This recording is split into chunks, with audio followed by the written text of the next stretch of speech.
मेरा काम है लोगों को न्याय दिलाना। और मैं जो राजनीति में आ रहा हूँ जनता को लूटने नहीं आ रहा, मैं राजनीति के मैंने बदलने आ रहा हूँ। जनता को जो है न्याय और उनके हितों की आवाज़ उठाने के लिए। नवीन जिंदल जी थे कोला घोटाला में, वो थे बहुत बड़े गुनाहगार थे। कौन सी पार्टी में थे वो उस समय? वो उस टाइम कांग्रेस में थे। तो यानी कि घोटाला कौन सी पार्टी में किया? सुनो, घोटाला हुआ, घोटाला हुआ।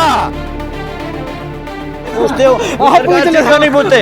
अब उस सरकार से पूछो, आवाज उठा। सरकार से हमारी तो हमारे चैनल पर वीडियो देख लेना। हमेशा अगर सरकार को बीजेपी नाकामी को छुपाने के लिए हमारे सैनी साहब के गले में मरा हुआ सांप डाल दिए लोगों ने। यही है, मोदी जी लोगों को बेवकूफ बना रहे हैं। मतलब ये मंदिर है, मस्जिद है, हिंदू है, जाट है, नॉन जाट है, जातिवाद का नारा। कार मैं हूँ कल आप देख रहे हैं आपकी खबर। फिलहाल हमारे साथ श्रवण कुमार वर्मा जी मौजूद हैं।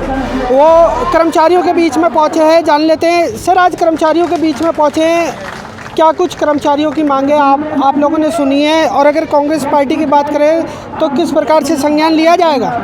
देखिए, आज HNM, ANM जितने भी हमारे कौशल रोजगार के थ्रू जो कर्मचारी हैं, कर्मचारीगण है, किसान नेता हैं या किसान भाई हैं, व्यापारी भाई है, युवा वर्ग है, इस सरकार के ज़माने में सभी लोग बहुत परेशान हैं।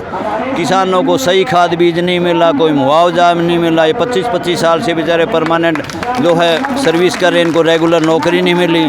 तो मैं तो यही कहता हूँ कि जैसे कांग्रेस सरकार आएगी, हुड्डा साहब के सामने मैंने मांग रखी थी। हमारा जो 28 तारीख को गुरुदत्त प्रजापति जो कार्यक्रम था, उस टाइम भी हुड्डा साहब ने कह गए थे भी कौशल रोजगार के या जो SI ANM HNM इनको सबको परमानेंट करेंगे। और सबसे पहले मेरा मिशन यही होगा, जो हमारे समाज के जो कर्मचारी वर्ग ये दर दर भटक रहे हैं या व्यापारियों को न्याय नहीं मिल रहा कहीं पे भी, वो राजनीतिक तौर पे, आर्थिक तौर पे है, नौकरी के तौर पे है या सामाजिक तौर पे, मेरा काम है लोगों को न्याय दिलाना।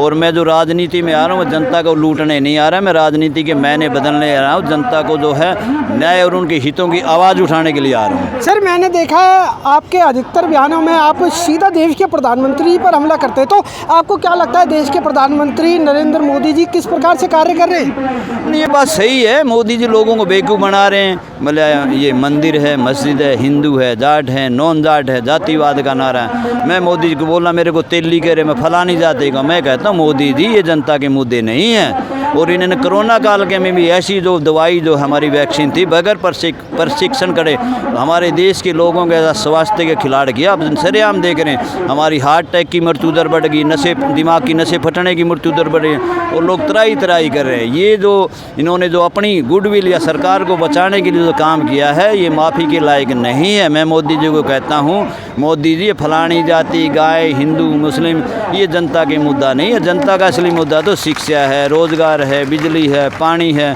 स्थायी नौकरियां हैं। तो आप सही मुद्दे पर आओ, जनता को क्यों भटका रहे? देखो, मेरे लिए सरकार या मोदी जी को मैं उनको पर्सनली कोई उनकी जाति नहीं है। मेरे लिए कांग्रेस सरकार भी ऐसी है, बीजेपी। मैं तो जो जनता के हित में काम करेगा मैं तो उसी सरकार के साथ में सही को सही और गलत को गलत बोलूँगा। चलिए वर्मा जी, अब मेरे को ये बताइए, ये तो थी मोदी जी की बात। हरियाणा अगर सरकार की बात करते हैं, नायब सिंह सैनी जी मुख्यमंत्री हैं, जो फिलहाल कह रहे हैं कि मैंने आम जनता के लिए जो है अपना दरवाजे खोल दिए। क्या लगता है नायब सिंह सैनी जी के नेतृत्व में हरियाणा के अंदर किस प्रकार से विकास हो रहा है, किस प्रकार से काम हो रहा है? क्या आप उनके द्वारा करवाए गए कार्यों से खुश नहीं है? क्या कुछ कहेंगे नायब सिंह सैनी जी को लेकर? कुछ नहीं, देखिए नायब सिंह सैनी तो बेचारे नए हैं। इनके साथ तो वो हुआ है जैसे खट्टर साहब की और बीजेपी की सरकार की 9.5 साल की नाकामी को छुपाने के लिए हमारे सैनी साहब के गले में एक मरा हुआ सांप डाल दिया इन लोगों ने। और OBC जो समाज तबका है, इनसे जो त्रस्त है, उसको लॉलीपॉप देने के लिए एक नया सहयोग नहीं प्रयोग हो रहा है। तो मैं इस सरकार को कहना, अब जनता बहुत सियानी होगी, हमारा OBC समाज है, इसके झांसे में नहीं आएगा। और ये सरकार अपना वर्चस्व जनाधार खो चुकी है और ये अपने ही किए वादों से पलट रही है। इनका वर्चस्व कभी बचने वाला नहीं है। अब मैंने पहले ही बता दिया, मैं कह रहा हूँ बीजेपी वालों से, बीजेपी की सरकार से कि बीजेपी वालों सिंहासन खाली करो, हरियाणा की जनता आ रही है। सर, मेरे को ये बताइए, आप लगातार यही कहते हैं कि बीजेपी वालों सिंहासन खाली करो, कांग्रेस सरकार आ रही है, आप इतने आश्वस्त कैसे हैं? आश्वस्त आप देख नहीं रहे, सरेआम गांव में इनके लोगों को लोकसभा में घुसने नहीं दिया। और कांग्रेस वालों को कितना इज्जत मान सम्मान, और लोग घरों में बैठा के भाई आज हमारे आओ, कल आओ। इनका हाल देख रहे जनता जनार्दन है भाई आप हमारे। और मोदी जी ने तो मीडिया को भी खरीद रखा, आप उनसे कभी सवाल पूछते हो हैं? मोदी जी से हाँ, आपने पूछा कि बीजेपी वाले सवाल पूछा, अभी विपक्ष से मेरे जैसे सर जी, शरीफ आप समाज के पूछ आदमी लो। से पूछते हो, आप सरकार पूछ से लो। क्यों नहीं पूछते?